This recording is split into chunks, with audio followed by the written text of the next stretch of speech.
Hey there. I know my last video was a ramble, but I wanted to do another one because I wanted to talk about something else, and it's my channel, so I can do what I want. As if like the last video was going to be the last ramble, but anyway. I need to start working on making... Okay, so when it comes to rambles, I guess the whole idea is that you're just supposed to talk, right? But one thing I'm very bad at is being concise. I have a lot of things I want to say, and I'm bad at like consolidating it into like digestible points, like, I don't know. I also feel like there's a lot of times, specifically with the rambles, where I'm like trying to say something, like if I'm just rambling, like a true ramble, doesn't matter. But when I'm like for instance with my last with the mini map ramble video, in that video I was trying to make a point, in those videos and the videos like that, I need to be more concise. And also, despite me talking a lot, I feel like there's still things that like I forget to mention that I'm like thinking about before I go into the video, but then I just forget because I talk about so many other things.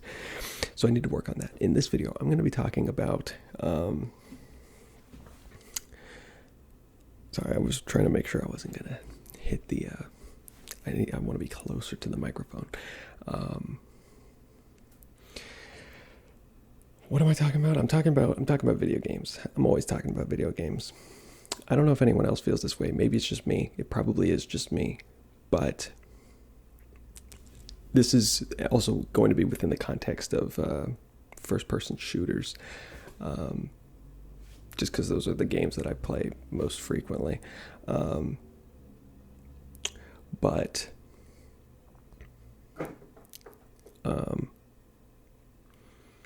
I just want to talk about I'm going to call it the lack of innovation.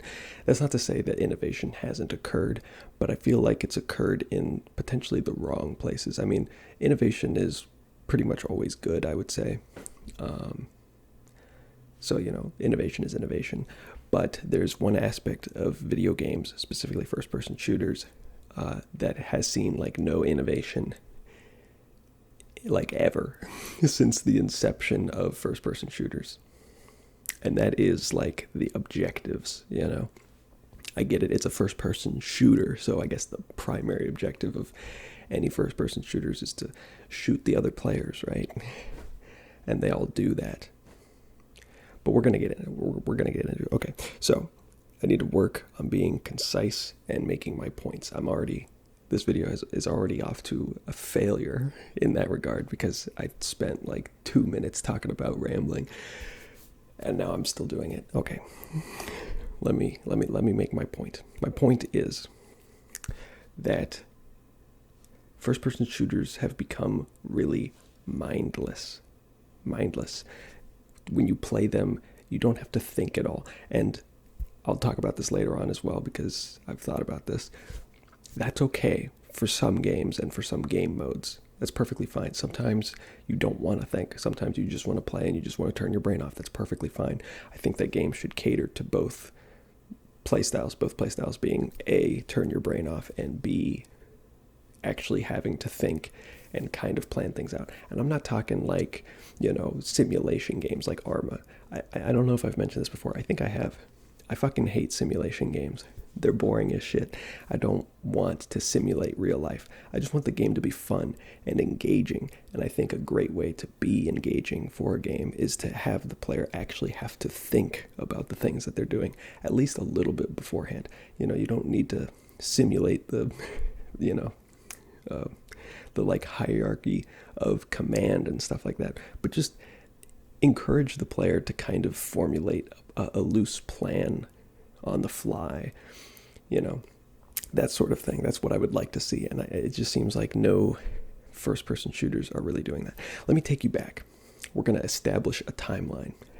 The timeline starts around 2017, 2016, somewhere around in there. This was when battle royales were just starting to pick up because of PUBG. That was the first big battle royale. Obviously, there were battle royales before that. But that was like the first one that really blew up and kind of kickstarted the whole battle royale genre that has, even to this day, not quite fully died down yet. It seems like it is certainly not at its peak anymore, but it is still going strong even today. That was what, like 8 years ago? Either way, around that time, you start seeing games like PUBG, Fortnite, the first iterations of the battle royale genre, and they start getting wildly popular. Conor, I do not like them. I think those games are shit. I still think they're shit. I thought they were shit back then, and I think they're shit now. But originally, Conor, thought that those games were shit because battle royale was just a bad genre. I thought it was just boring. Who wants to loot guns and then get into a fight with like one other person and then potentially lose and just have to go back to the main menu and like start all over? It was boring. And then especially when playing with friends, because playing a game with friends, no matter what, is like always more exciting than playing it by yourself, right?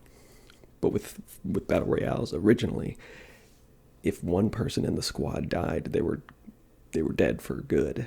You couldn't bring them back to life. So it was this shitty situation where if you were playing PUBG with friends and one of them died, you just had to play the rest of the game knowing that they were just sitting there, and that sucks for them. Or if you were the one that died, you just had to sit there and watch your friends play, and that was boring. Like I said, I stand by the fact that PUBG and Fortnite and those early battle royale games are shit. I didn't like them. I still don't like them, even though they have changed to some degree. I don't know. I haven't kept up with either of those games. I only really played them 8 years ago. So, But yes, either way. But the battle royale genre was iterated on. It saw innovation. It changed over time. And it has gotten better. Now, I have to disclose that there is potentially the possibility that at this point I don't view battle royale as a bad genre anymore, potentially out of like Stockholm syndrome of sorts, because at this point I've played a lot of battle royales simply because they are so popular that it's almost impossible to avoid them at this point, especially with them being like free to play and stuff, So like at this point I've played a lot of battle royales, and I kind of enjoy them actually a lot more than I would have. Like I said, when battle royale started coming out, I thought it was the shittest genre of first-person shooter. I thought they were just completely inferior, to where now I almost prefer them, like I said, over your classic, like I'll call them arcade games. So this includes things like, classic Call of Duty, like your 6v6, like team deathmatch, and even your larger games like Battlefield with like your 32v32 like conquest modes, Going back in the past, I thought those games were better than Battle Royale, whereas now there are elements of Battle Royale that I actually prefer over Call of Duty and Battlefield and that style of game, right? Where am I going with this? Okay, I had to establish the timeline because my point being is that, what does Battle Royale do better than, the arcade games? Again, the arcade games being Call of Duty, Battlefield, and those like classic multiplayer modes, right?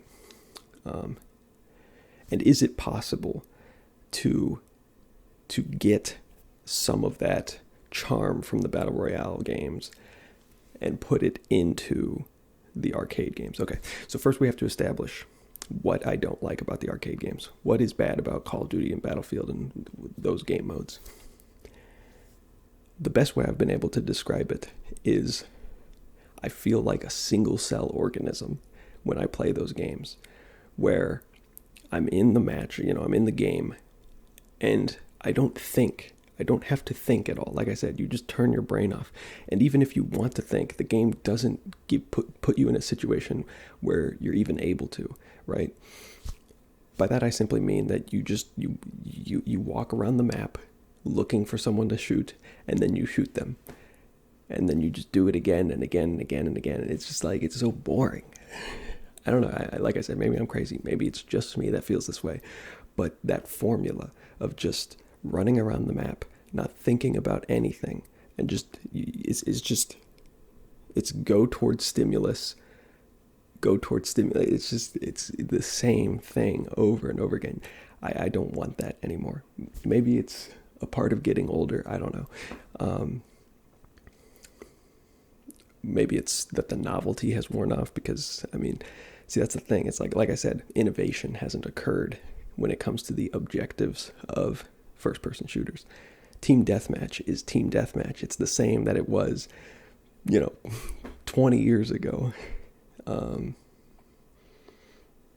It hasn't changed at all. And at this point in my life, I've played a lot of Call of Duty games. I've played a lot of Battlefield games. And because they're the same every time with just a fresh coat of paint, different graphics, different guns, but the gameplay is the same, it's like, it gets boring. So I don't know if maybe it's that. But again, I think it just boils down to the fact that the game doesn't put you in a position where you are able to control, because in order to be able to formulate a plan, right? To think ahead, to actually consider your actions, your possibilities, you have to have some level of control over the situation. In games like Call of Duty and Battlefield, you are put in a position where you have pretty much no control.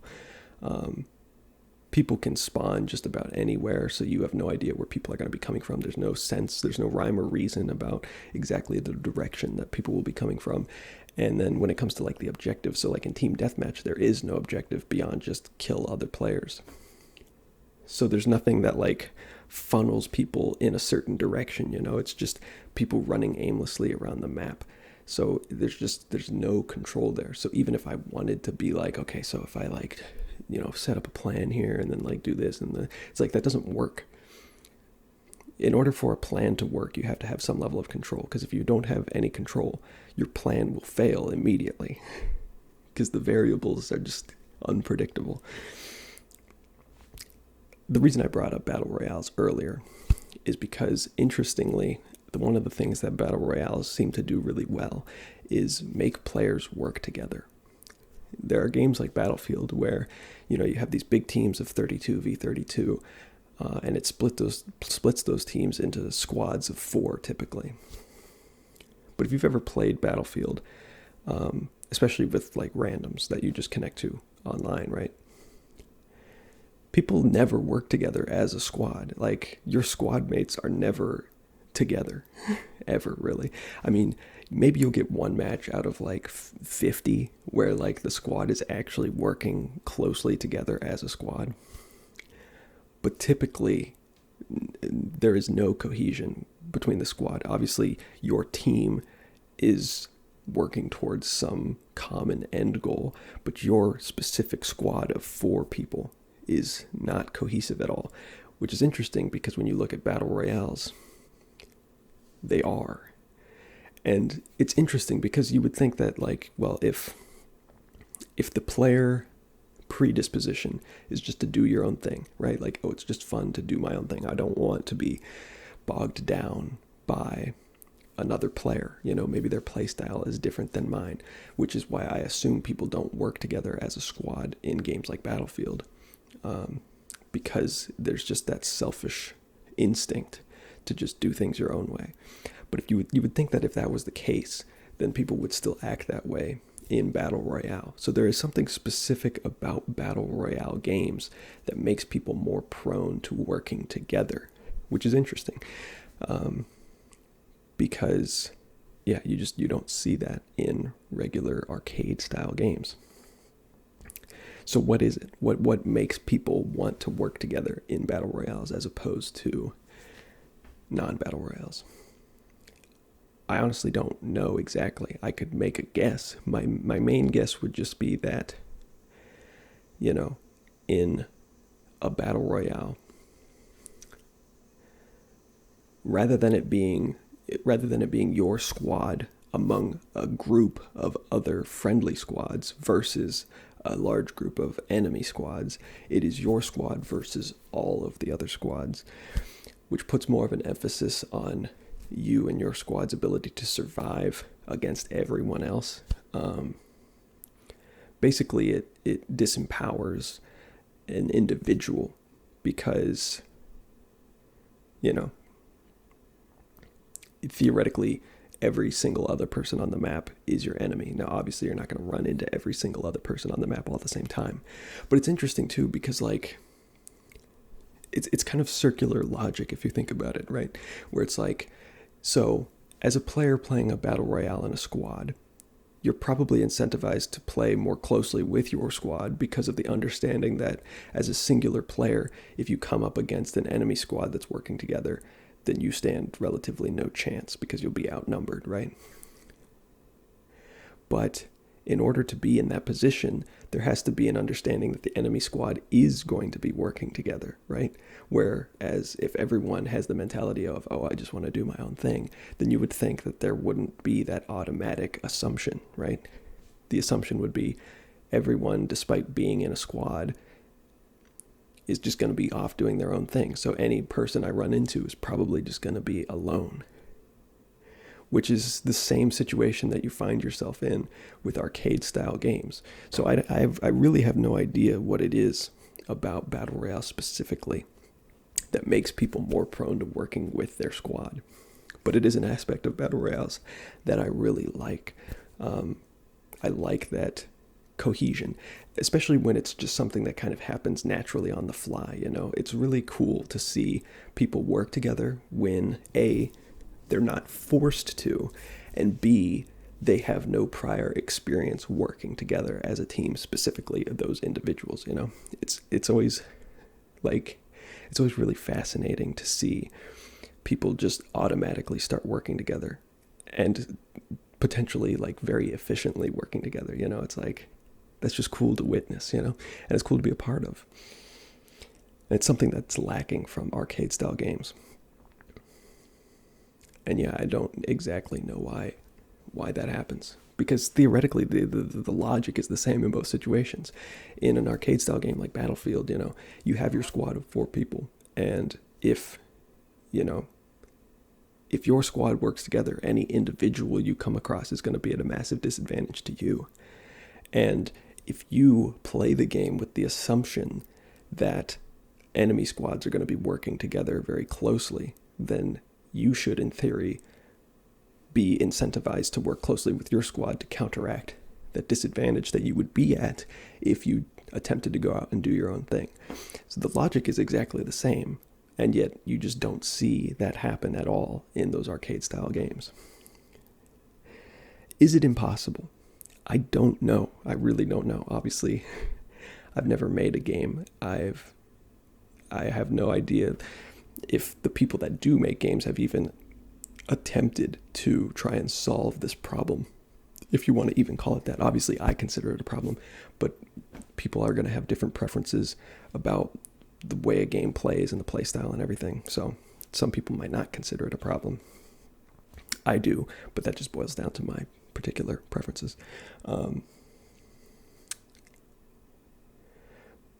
But yeah, there are aspects of Battle Royale that I like, and that is one of them. Another one of the aspects I like about Battle Royale is that despite there being a ton of people on the map, typically you see 100-player Battle Royales, but games like Apex Legends are slightly lower than that. Either way, there are typically a lot of people on the map, right? And yet, despite that, when you get into a fight in a Battle Royale, it is almost always one squad versus one squad, which is very manageable as a singular individual. It gives you a lot of control over the situation because you understand all of the variables. When you look at a game like Battlefield, when you're a single person against 32 enemies, even though you have 31 teammates, you don't control your teammates. You control yourself. And you also don't control your enemies, but all of your enemies will attack you if you put yourself in a position where they are able to, obviously. It's just a lot more to manage, mentally. And that puts the player in a position where, because it's so hard to manage, they're probably just not going to even attempt to. It's just easier to turn off your brain and play the game very mindlessly. Just go around and single cell organism. Like I said, you get a stimuli, you go after it, you get a kill or you die, and then you just start over and do the same thing over and over again.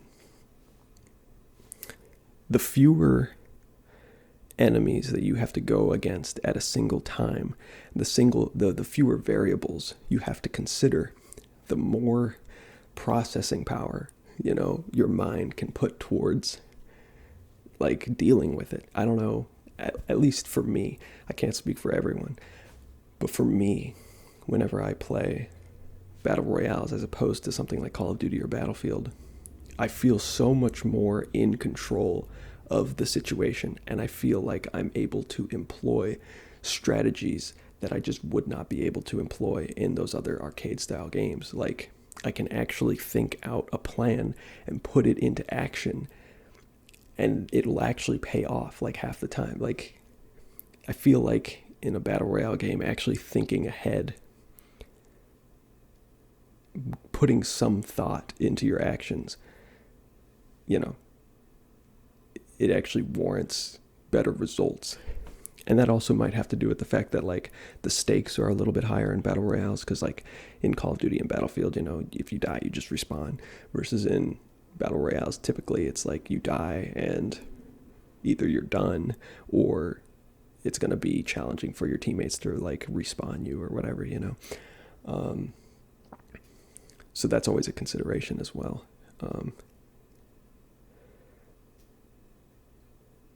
But yeah, anyway, so where am I going with this? I'm bad at being concise. I already said that. I know. I'm failing even more as I say that, because I've already established that. I just want to reiterate it so that it's clear that I am aware that I'm bad at it, because I don't want it to be like, oh, he thinks he's trying really hard, but he sucks anyway. I know I suck. Let's make a point. My point. All right. So, basically this boils down to, how would I attempt to fix the problem of arcade-style games being mindless? Is there a way to make it so that the player is able to think a little bit more when playing these arcade-style games? Now, again, when it comes to certain game modes, I am completely fine with, and actually, like, I encourage, these game modes to exist where you can just turn off your brain and just mindlessly play some video games. That's perfectly fine. But I would like to see both, right? Because currently, when it comes to arcade-style games like Call of Duty, Battlefield, you don't have the option to play the game thinking a bit harder, right? It's just mindless. That's the only option. And that's a bummer. I don't think games should cater just to one side of the spectrum on either side.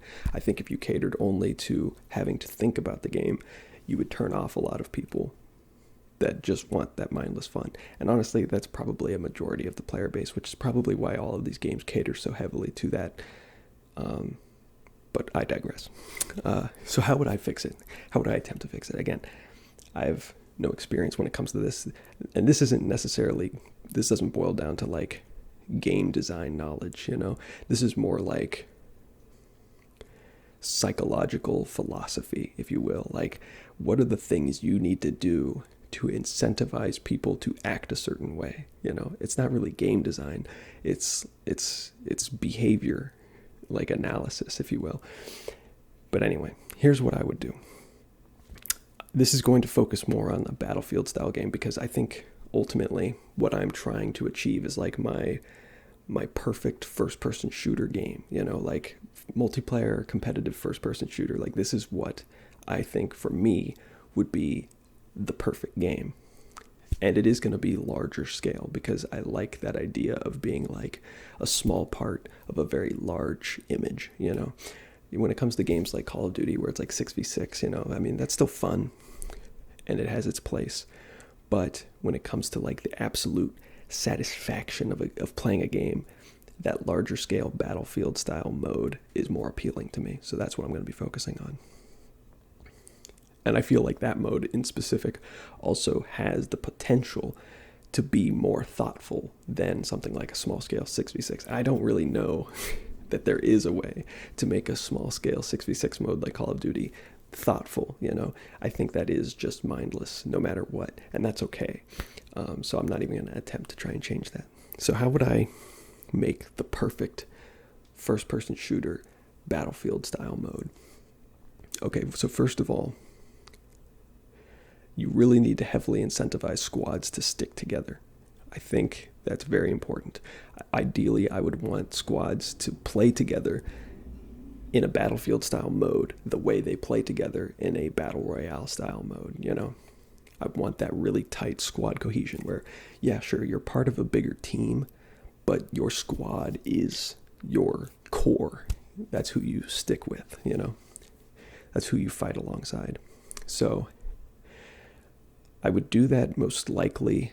I mean, there would be multiple ways to do this, and some of my things that I'm going to say coming up will also impact this. But one of the main things, or one of the, I guess, more subtle things actually, would just be to give players more points for their actions when they do them in the vicinity of teammates, or squad mates rather, sorry. So, you've got a squad of 4 people, right? If you're within, like, say, like a radius of like 20 meters of your squad mate, when you get a kill, rather than getting 100 points for the kill, you get 150 points. And that multiplier would increase the more squad mates you have within that radius, right? So, like, if you have all 4 squad mates together, every kill you get, instead of being 100 points, will be like 300 points or something, The numbers are arbitrary here. I'm just saying that you would get more points for your actions, which would lead you, or the player rather, to, I guess, because people care about points. People might argue that they don't care about points, but I see the current landscape of gaming. People want to win and people want points. They want to be at the top of the scoreboard every time. So people care about points. I think that would do something towards pushing people towards working together, right? There was something that Battlefield 5 did that I really liked, which was the squad point system, where the squad leader had access to like a call-in system, and every action that the squad did would earn points towards this squad score, and then the squad leader could use that squad score to call in things like missile barrages and stuff like that. It's a really cool idea. It's basically like kill streaks, but for the squad rather than a singular player. I really love that idea, and I would definitely incorporate something like that into my ideal first-person shooter, which would further push the squad towards working together, especially if those points increased much more rapidly as the squad worked more closely together, I think it would become clear that the more a squad works together, the more rapidly they're able to call in the higher level streaks, if you will, right? And every player wants to call in awesome streaks, so I think that would push them to work together. And it's just cool. It's cool to be able to call in something that you've earned through your actions in the game. That's why kill streaks are so fun. So that's one thing I would change. But more importantly, this would be the more fundamental change, and this kind of goes back to my original point, which was first-person shooters don't innovate in the objectives anymore. I think I said that. Maybe I didn't. You play Team Deathmatch in Call of Duty, and it's the same as it was 20 years ago. You play Conquest in Battlefield, and it's the same as it was 20 years ago. It's time to get a new game mode. It's been 20 years. I think it's time that we implement some new game modes. And here's what I'm thinking. So this revolves around more of like a breakthrough type of game mode. So if you've played Battlefield, you've probably played a breakthrough style mode, which is, you have your spawn for the friendly team and you have your spawn for the enemy team, and you're fighting over one sector of land. Usually there's 2 objectives in that sector. And when the attackers take those 2 objectives, they take the sector and then they move on to the next sector. And there's maybe 5 sectors that you have to get through sequentially to get to the end and win the game. So if the defenders, if the attackers don't take all of the sectors by the end of the time limit of the match, then the defenders win. And if they do take all of the sectors, then the attackers win. It's a pretty simple game mode. And it's what I'm going to be kind of basing these ideas off of. The problem with Breakthrough as it is that the objectives are not fun. All it is there is a point on the map, a literal like area boundary, where you just have to stand inside of it. And if you have more friendlies in the zone than enemies, then you will capture the zone. It's just boring. It's so boring. It's so simple and so boring. Like, we live in the year 2024. Hardware, like computer hardware, is insane. Surely we should be able to develop like more complex win conditions, right? Like, it doesn't even need to necessarily be more complex. It just needs to be more visually exciting. It's just so bland. You stand inside this zone, this arbitrary zone, doing nothing at all other than just standing there. And over time, you gain control of the zone. But when you gain control of the zone, nothing happens. Nothing changes. It's just an icon is blue rather than red. It's so mundane. Come on, surely we can think up more exciting things. It's a video game after all. So here's what I would do. Now, I would, for each map, you would have different objectives. So what I'm thinking is, you would want to do stuff. You would want the objectives to be things that logically make sense for the attacking faction to progress through the map. So, kind of like with the war mode in Call of Duty World War II, if you remember that from a few years ago. In that game, it was kind of like Breakthrough, but you had objectives like, you have to build a bridge, which makes sense because it's like, okay, you build the bridge and then you can advance over the bridge to the next sector type of thing, It's a cool idea, but that never really became anything. I don't know if that was because players just didn't play it, so maybe I'm in the minority and these ideas would be terrible, or maybe it just didn't catch on because it was too much work for the developers to develop those objectives rather than just making it a capture point that does nothing, and then, that's super easy. Who knows? I don't know. But I'm using that as an example of the type of objective that I'm envisioning. So you would have your map, you design your map, whatever. And then you design a bunch of different objectives on each sector of the map so that they need to be completed in order to get to the next objective. That could be things like destroying bridges or destroying infrastructure, like, stuff that feels dynamic. It feels like when you accomplish the objective, you have physically changed the map in some way, like you accomplished something. In modern games, when you capture the objective, nothing changes. You don't feel like you've accomplished anything. You just stood somewhere for a minute, and that's it. So ideally, I would want the objectives to be like visually satisfying, emotionally satisfying, like, oh, I accomplished something, like it is finite,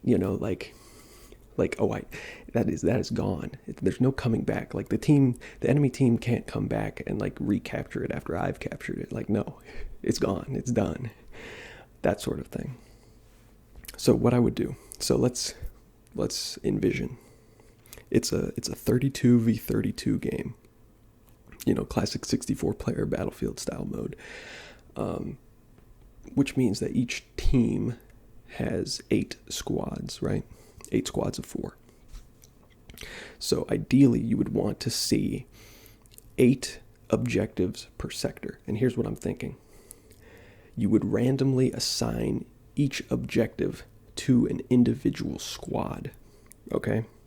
So there's objective A, B, C, D, E, whatever, per sector. And when you spawn into the game and you spawn into your squad, you're assigned your random squad. Your squad is assigned objective A. You have to go to objective A. None of your other teammates on your team, other than your squad mates, your squad is all going towards objective A, but no one else on your team is going towards objective A. Every squad gets its own objective. This causes 2 things, and it's worth mentioning. The enemy squad will also, each squad will be assigned to a specific objective. So this does a couple things. First of all, it makes it so that each player within a squad all has the same objective, which is going to make them more likely to work together because, there's no incentive for an individual player of a squad to just go off and do their own thing. They can't, I guess theoretically they could, but they shouldn't go off and try to complete a different objective. They should go for the objective that they have been assigned. And all of the objectives will be fun to do, right? At least ideally they will be. So there would be no reason for you to want to go for a different objective, right? So it makes every member of a squad want to work together towards a specific goal. And it also makes it so that none of your other teammates on your team are working with you. So you have to rely solely on your squad mates, which again should hopefully make squad cohesion a lot better. But then in addition to that, it makes it so that your squad is paired against only one enemy squad. So you get that kind of battle royale sense where it's despite there being a bunch of people on the map and you feel like a small part of a big picture, you're still going up against a very manageable number of enemies, right? You're only going up against 4 other opponents. It feels a lot more manageable in that way. But here's the kicker.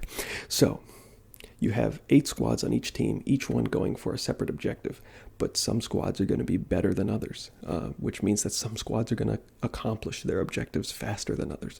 So what happens when one squad completes their objective for that sector?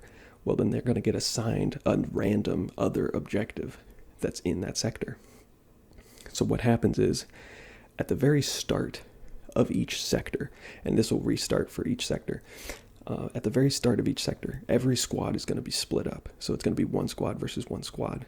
And then as each team completes their objectives, they're going to get assigned to the other objectives that have still yet to be completed, meaning that as time goes on, the fighting surrounding each objective is going to become more and more intense because suddenly, instead of just one squad versus one squad, it's going to be 2 squads versus 2 squads. So let's just explain this a little bit more carefully. I'm throwing conciseness out the window at this point. So squad A goes to objective A, squad B goes to objective B, and the same on the enemy team. When squad B completes objective B, they get assigned to objective A, so they're going to go help squad A complete objective A.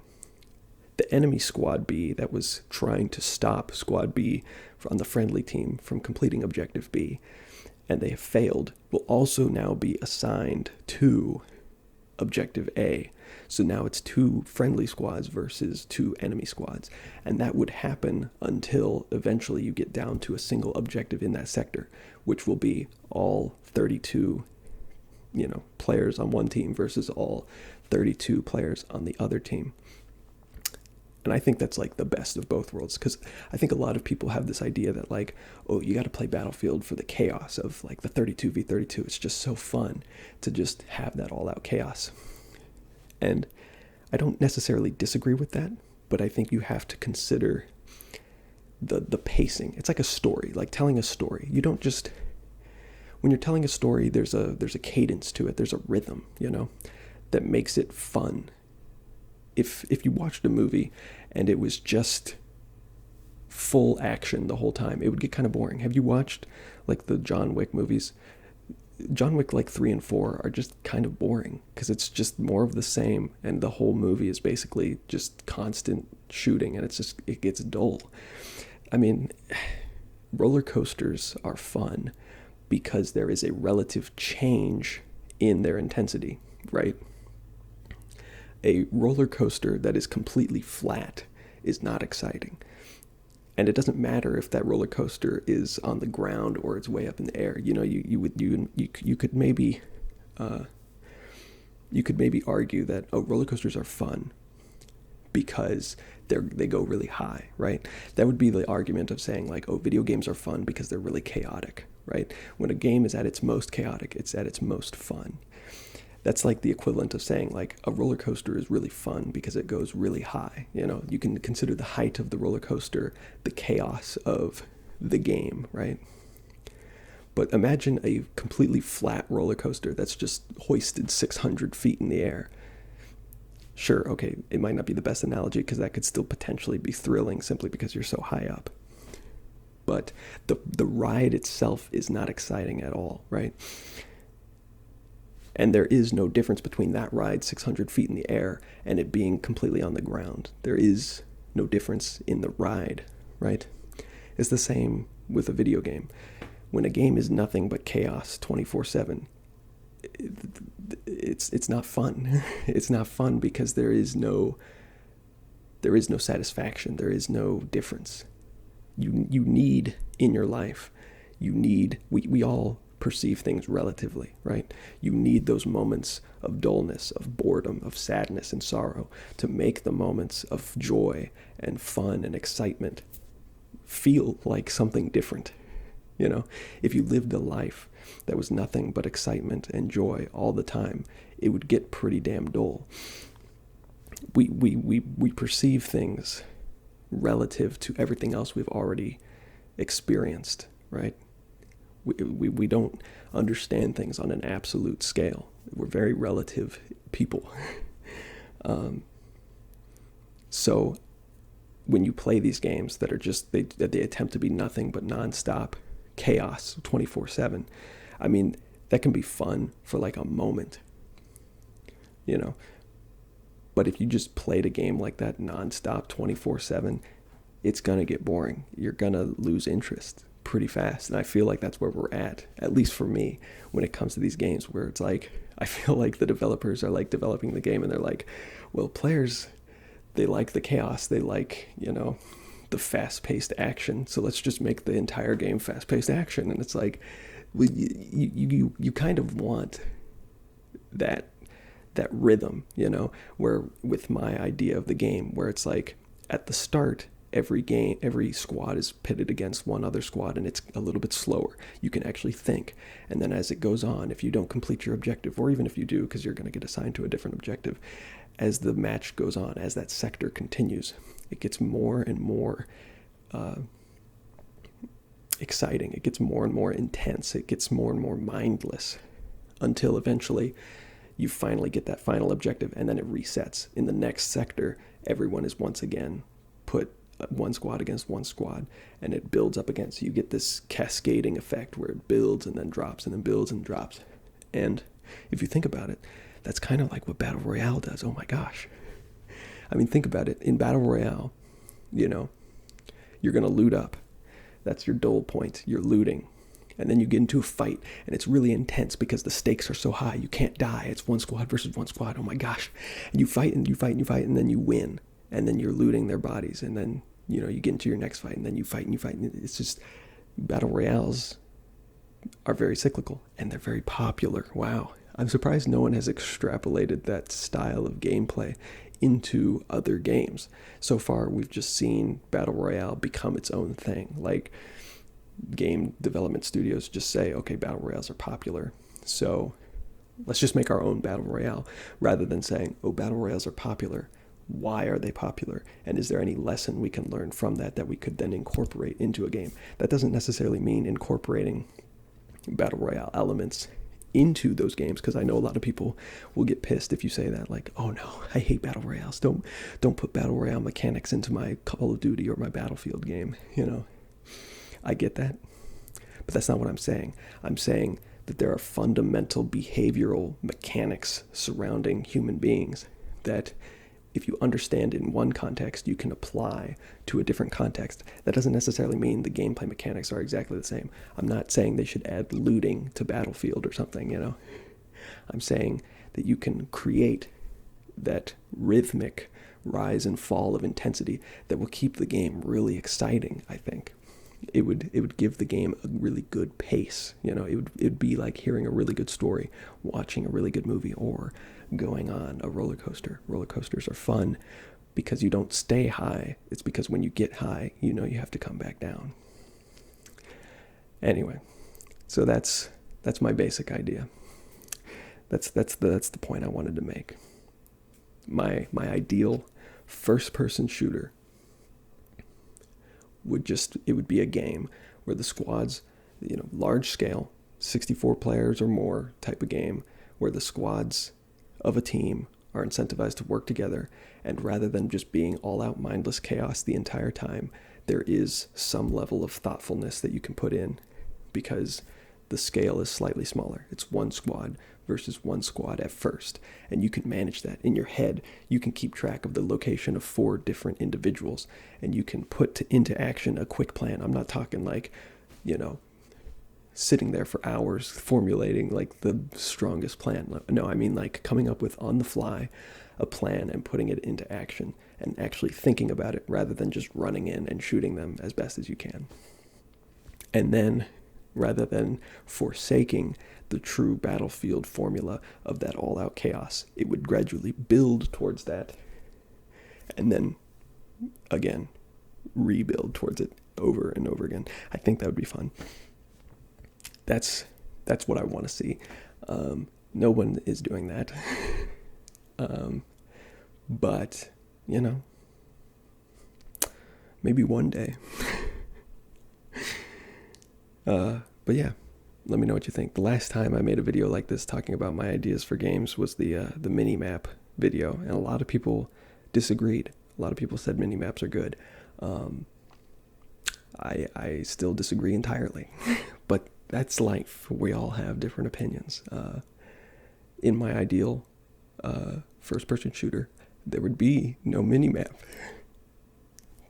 That's another thing. I would exclude the minimap, or if there was a minimap, it would just be a minimap. It wouldn't be interactive and showing you where everyone was. But ideally, I would just remove the minimap entirely. But anyway, yes, there we go. That was my idea. That was my video. How long has it been? It's been like 50 minutes. Long video. Not concise at all. Yeah. Catch you later.